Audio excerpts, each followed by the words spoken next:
Madam Speaker, thank you so much for this opportunity. Madam Speaker, all governments over the world get defined by the things that they do during the time they've been given by the citizens to govern. Governments come to power with their own plans. And this government, Madam Speaker, has decided that this is one thing that they will rise or fall with. That they will make sure that they dignify and humanize the way Kenyans live.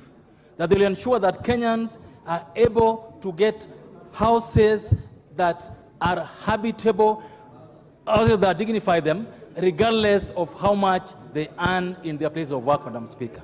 And that's why, Madam Speaker, I want to support this bill, Madam Speaker, because affordable housing is a real issue in this country, Madam Speaker.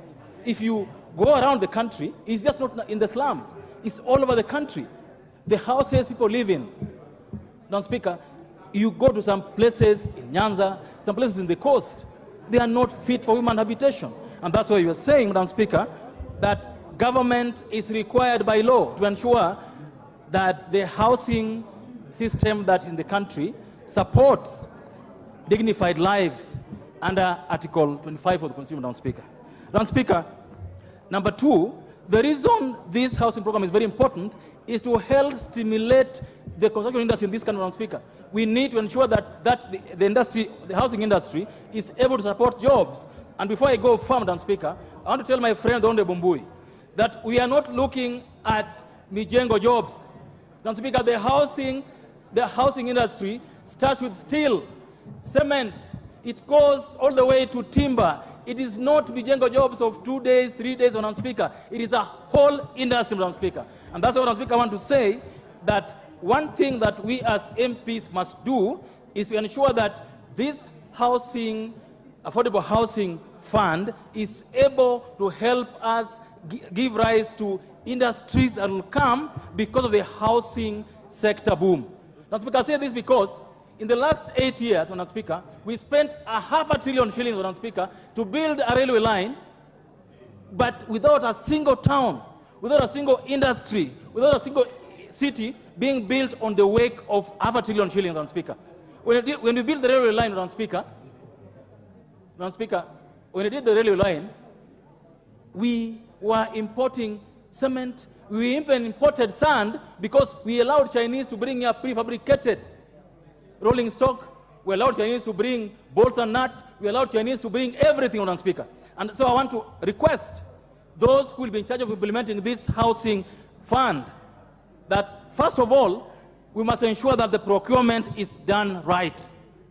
Madam Speaker, personally, I've had an issue with the way we've gone implementing this housing scheme so far, because we want to have your Kali sector benefit from this housing scheme.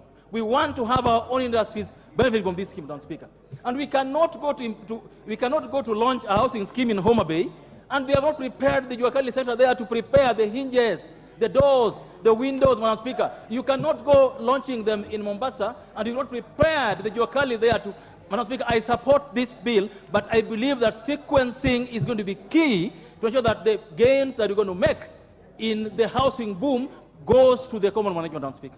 Number two, Madam Speaker, the biggest issue today in the country is, do we have a framework for equitable distribution and allocation of these houses, Madam Speaker? And I want to plead with the majority leader because this is important to me. The question that's being talked about by Wandayi and Mbui, we should provide solutions. If you believe that this bill currently does not provide for a way of getting Mamamboga and Bodaboda getting houses, let's write it in the law. Let's put a quota for them. And I'm going to convince the majority leader that we must have a quota under Part 4. Let's have a quota for those kind of people, Madam Speaker. Honorable Chunga, I hope Honorable Ochieng, Honorable Wandayi has a point of order. What is out of order? Actually, I didn't intend to interrupt my good friend and neighbor, Honorable Ochieng, but I really want to understand whether he's in order for him to direct his address to us, I and Honorable Robert Mbui, and to demand that we provide solutions to the affordable housing crisis. Honorable Speaker, is that conceivable? Is that really conceivable? Honorable Speaker, can you rule him out of order?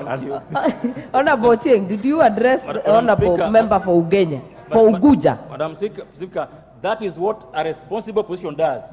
It doesn't just oppose for the sake. Opposition